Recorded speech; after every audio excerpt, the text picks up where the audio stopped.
Very good morning, 8th class. How are your children? Huh? What are you all doing at home? How were your test? Test सबने अच्छे किए है ना, social science का भी और जीके का भी. Very soon you will get your marks. Group पे डाल देंगे हम सबके marks. So now beginning with our studies. थोड़ा सा ब्रेक लग गया था स्टडीज़ पे, लेसन पे, but now coming again towards our lesson. याद है हम कौन सा लेसन कर रहे थे? Rural settlements. हिस्ट्री में रूरल सेटलमेंट्स वाला लेसन स्टार्ट कर रखा था. In that we have read about the various steps adopted by the British government, जो अलग अलग रेवेन्यू कलेक्शन के सिस्टम्स अडॉप्ट किए थे. Bit system, Mahalwari system, ryotwari system. हाँ, फिर उनके इफ़ेक्ट्स देखे हमने. पीजेंट्स पर क्या इफ़ेक्ट हुए उनके. Then the growth of commercial crops in Europe. Why was there demand for Indian indigo? We have read about all these topics, and today we will start with the results of the growth of commercial crops and commercialization of agriculture. इसका मतलब ये है बच्चों कि ये जो commercial crops की demand बढ़ती जा रही थी, इसका क्या रिजल्ट हुआ और ये जो कमर्शियलाइजेशन हो गया. तो व्हाट इज़ कमर्शियल क्रॉप? जो फार्मर सेल करने के लिए उगाता है, बेचने के लिए उगाता है. तो now more importance is given to commercial crops. तो इसके क्या रिजल्ट्स हुए? How were the farmers affected? Let's see what happened. सबसे पहले तो disruption of rural economy. Rural economy, rural area means villages, और विलेज की इकोनॉमी ऑफकोर्स किस पर डिपेंड करती है? एग्रीकल्चर पर. तो अभी तक जो वो स्मूथ इकोनॉमी चल रही थी, farmers were growing various crops, सब कुछ अच्छे से चल रहा था, कहीं ना कहीं अब उसमें रुकावट आ गई. What is disruption? रुकावट आ गई. The commercialization of agriculture disrupted the whole structure of rural economy. India में rural economy was very strong, लेकिन ये जो ब्रिटिशर्स ने अलग अलग पॉलिसीज अडॉप्ट करी ना, अलग अलग सिस्टम्स अडॉप्ट करे, they somewhere harmed our rural structure. Before that, the Indian villages, before that means before these systems or before the Britishers became our rulers, उसके पहले देखो इंडिया में क्या सिस्टम था. The Indian villages were self-sufficient. The peasants produced whatever was needed by their fellow villagers. सब कुछ village में grow हो रहा है, सब कुछ विलेज में बन रहा है, उन्हें बाहर से लाने की कोई ज़रूरत नहीं होती थी. Everything was made, whether food, cloth, utensils, everything was being made in the village. तो एक तरह से villages self sufficient थे. The land tax used to be nominal, बहुत कम. जो हमारे रूलर्स थे, किंग्स थे, वो फार्मर्स से बहुत बहुत बहुत कम टैक्स लेते थे. And the Indian rulers seemed quite considerate, farmers के बारे में बहुत सोचते थे. In case of any political change, government means the ruler change हुआ या डायनेस्टी को चेंज भी हो रही है, तो वो चेंज कहाँ आ रहा है? सिटी में, हाँ, कैपिटल में. विलेज में, विलेज एडमिनिस्ट्रेशन में कोई फ़र्क नहीं पड़ता था. The village administration was seldom interfered with. But now means when the Britishers took over the administration, they became the rulers of the country. Because of the various pulls and pressures of the British government, वो जो इतने सारे अलग अलग system उन्होंने implement किए, the whole structure of the village economy was disrupted. कहीं ना कहीं ये जो सेल्फ सफिशिएंसी थी विलेजेस की, ये ख़त्म हो गई. अब फार्मर्स के लिए मुश्किलें बढ़ गई थी. Second, importance of money landers. Money landers की इम्पोर्टेंस बढ़ गई. The commercialization of agriculture led to the importance of money lenders in the rural economy. Now they became very important. In order to save their land from auction, नीलामी से बचाने के लिए अपने land को, the peasants were forced to borrow money from the money lenders who fully exploited the structure. हाँ, systems यही थे ना गवर्नमेंट के. If the farmers fail to pay land revenue, उनका लैंड ऑक्शन किया जाता था. तो लैंड ऑक्शन ना हो, so the farmers had to take money from these money lenders, और वो मौके का फ़ायदा उठाते थे.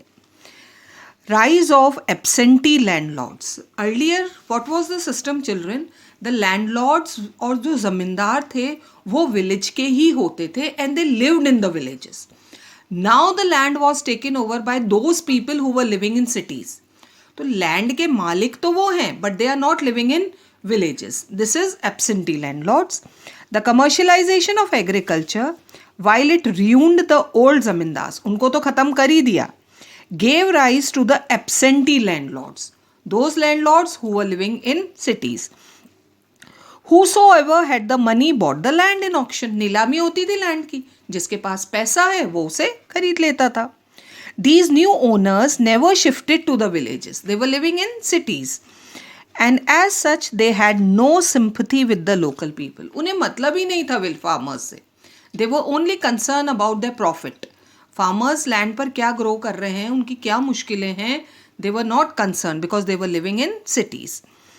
Their absence proved very harmful for both the villagers and the agriculture. तो ये पहले ज़मींदार क्योंकि लोकल होता था वो फार्मर्स की प्रॉब्लम समझता था, लेकिन अब because he is not living in the village, so the farmers are facing problem.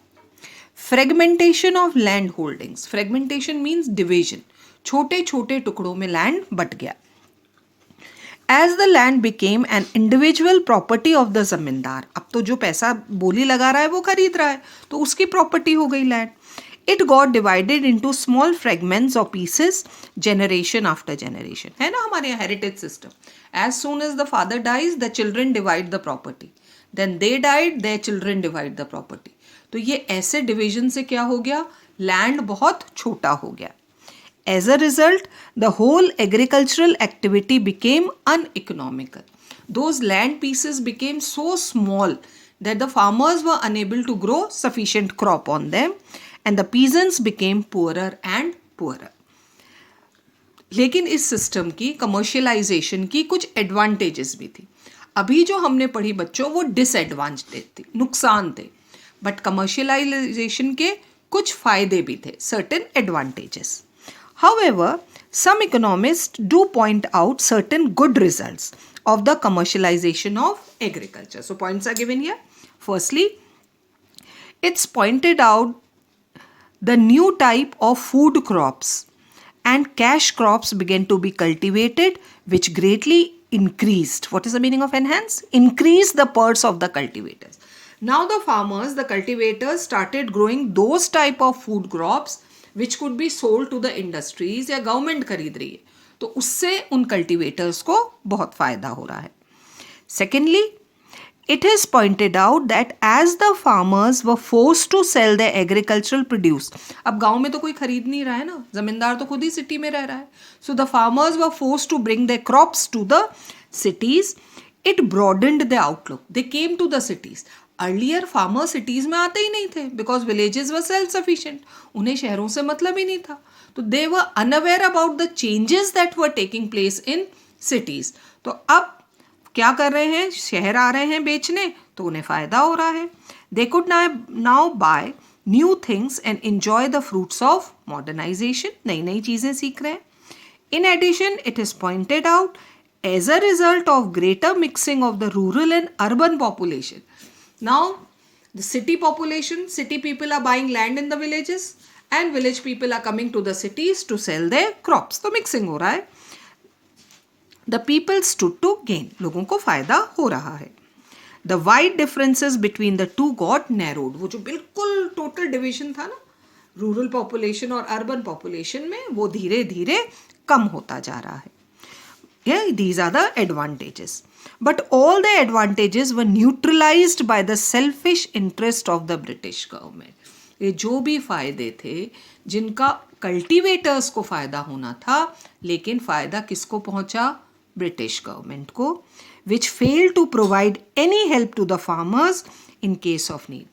Natural disaster, flood है, drought है, British government did not help the farmers and intentionally did not take any step. जानबूझकर farmers के betterment के लिए कोई step नहीं लिए.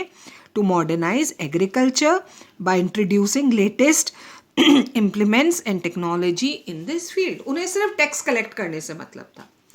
Farmers को फ़ायदा हो या कैसे बेटर टेक्निक से एग्रीकल्चर किया जा सकता है, British government took no interest in it.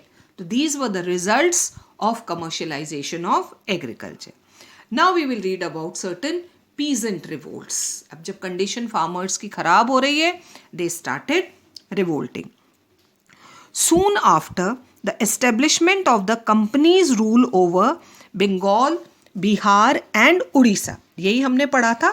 सबसे पहले इंडिया में कंपनी रूल कौन से स्टेट्स में आया था? Bihar, Bengal and Orissa, as a result of the treaty of Allahabad signed in 1765 after the battle of Buxar and till the end of the company's rule in 1857. मतलब during this period from 1765 to 1857 there were many revolts. बहुत सारी जगह revolts हुए by the peasants in different parts of the country. The reason for these revolts were not too far to seek. बहुत आसान था ये समझना कि ये revolts क्यों हुए. फार्मर्स की देखी ना, अभी हमने कंडीशन देखी कितनी खराब हो रही थी, तो नेचुरल था कि ये रिवोल्ट्स होंगे. Plight of the general cultivators. Plight means condition. क्या मतलब है बच्चों प्लाइट का?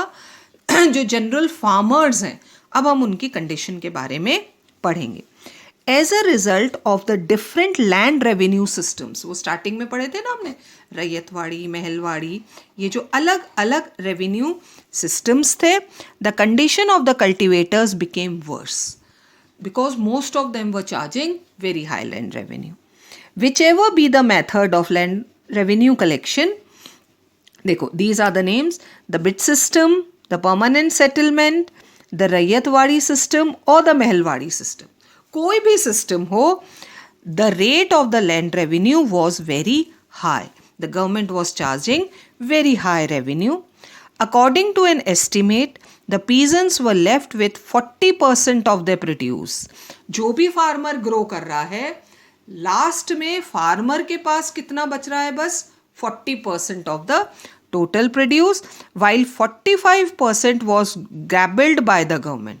इतना तो ब्रिटिश गवर्नमेंट ले रही है, and 15% by the zamindars or intermediaries. तो 45% is going with government, 15% जमींदार या लैंडलॉर्ड ले रहे हैं, एंड रिमेनिंग 40%. इतनी मेहनत करने के बाद भी फार्मर के हाथ में कितना आ रहा है? बस टोटल प्रोड्यूस का 40%.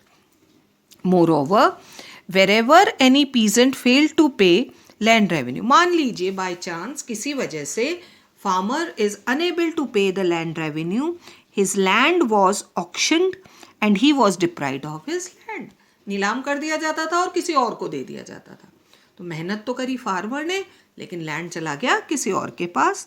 If ever he try to save his land, मान लीजिए किसी तरह से टैक्स पे करने के लिए, अपना लैंड को बचाने के लिए कोशिश करता है, he had to borrow money from the money lenders, है ना, वहाँ से लोन लेना पड़ता है. हु एक्सप्लॉइटेड हिम टेरेबली, उनका भी रेट ऑफ इंटरेस्ट बहुत हाई होता था. तो फार्मर्स फंस गए थे government, landlords and money lenders के बीच में. This was the condition of cultivators. Not only this, the government failed to introduce any land reforms to improve the deteriorating condition of the peasants. Government knew that the condition of farmers is very bad. लेकिन government को क्या मतलब है ना, उसको अपना tax मिल रहा है, तो why they are going to work for the condition of the farmers? The frequent famines, बहुत समय सूखा पड़ता था, and failure of rains at the proper time. Crop को प्रॉपर टाइम पर अगर पानी नहीं मिलता है तो क्रॉप खराब हो जाते हैं. और उस समय बहुत फ्रीक्वेंटली ऐसा होता था बच्चों कि फेमिन पड़ा, सूखा पड़ा, है ना, और क्रॉप्स खराब हो गए. Added further to their missing. Under such circumstances the peasants were left with no choice but to revolt. तो क्या करेगा poor farmer? They had to revolt because they were caught in the clutches of government, money lenders and zamindars. तो फिर जब condition बहुत ख़राब हो गई तो पीजेंट्स स्टार्टेड रिवोल्टिंग. आज का लेसन यहीं तक करेंगे स्टूडेंट्स, है ना. आगे chapter will start tomorrow. Till then keep reading.